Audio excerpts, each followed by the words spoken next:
Society ఎంత వరస్ట్గా మారిపోయిందంటే, అప్పు ఇచ్చేటప్పుడు దేవుడుగాను, ఆ అప్పు తిరిగి అడిగేటప్పుడు రాక్షసుగాను చూస్తున్నారు. అప్పు ఇచ్చేటప్పుడేమో దేవుడు మామూలుగా పొగడరు. మనం అప్పుడు వాళ్ళకి దేవుళ్ళలా కనపడతాం. అయ్యుండొచ్చు, మీ అవసరానికి తీసుకున్నారని నేను కాదనట్లేదు. అది మీరు అనుకున్న సమయంలో ఇన్ టైంలో ఇచ్చేస్తేనే కదా మన మాట నిలబడలేదు.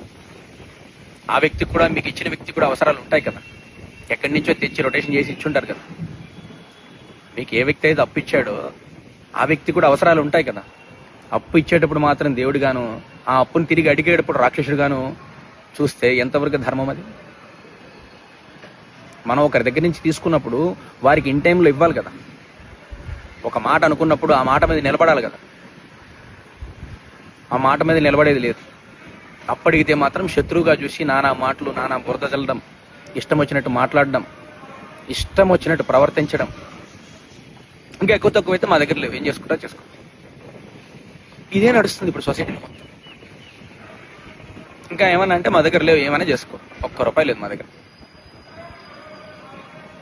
తీసుకునేటప్పుడు తెలియదు అయ్యా. సరే కష్టం వచ్చింది, నేను కాదనట్లేదు, ఏదో కష్టం ఎలాగైనా తీర్చాలి కదా. డబ్బులు ఎవరికి ఊరికే రావు కదా.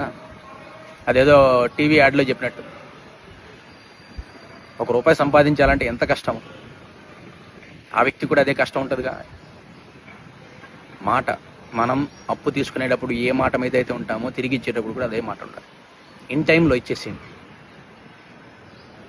ఎందుకంటే ఆ వ్యక్తి కూడా కష్టాలు ఉంటాయి, అవసరాలు ఉంటాయి. ఎక్కడి నుంచి తెచ్చుంటారో అతను కూడా రొటేషన్ చేయాలి కదా. ఈ రోజుల్లో సొసైటీలో చాలా అంటే చాలా వరస్ట్గా నడుస్తుంది ఈ విషయాల్లో మాత్రం. దీనివల్ల బంధాలు దూరం అవుతున్నాయి, స్నేహాలు దూరం అవుతున్నాయి.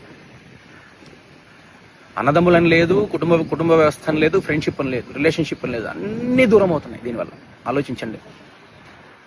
తీసుకున్నప్పుడు ఏ మాట అయితే మాట్లాడుకొని తీసుకుంటారో ఆ ఇన్ టైంలో ఇవ్వడం అలవాటు చేసుకోండి. తీసుకునేటప్పుడు దేవుళ్లాగా, తిరిగి అడిగినప్పుడు రాక్షసులాగా ట్రీట్ చేయడం కరెక్ట్ కాదు, ధర్మం కాదు.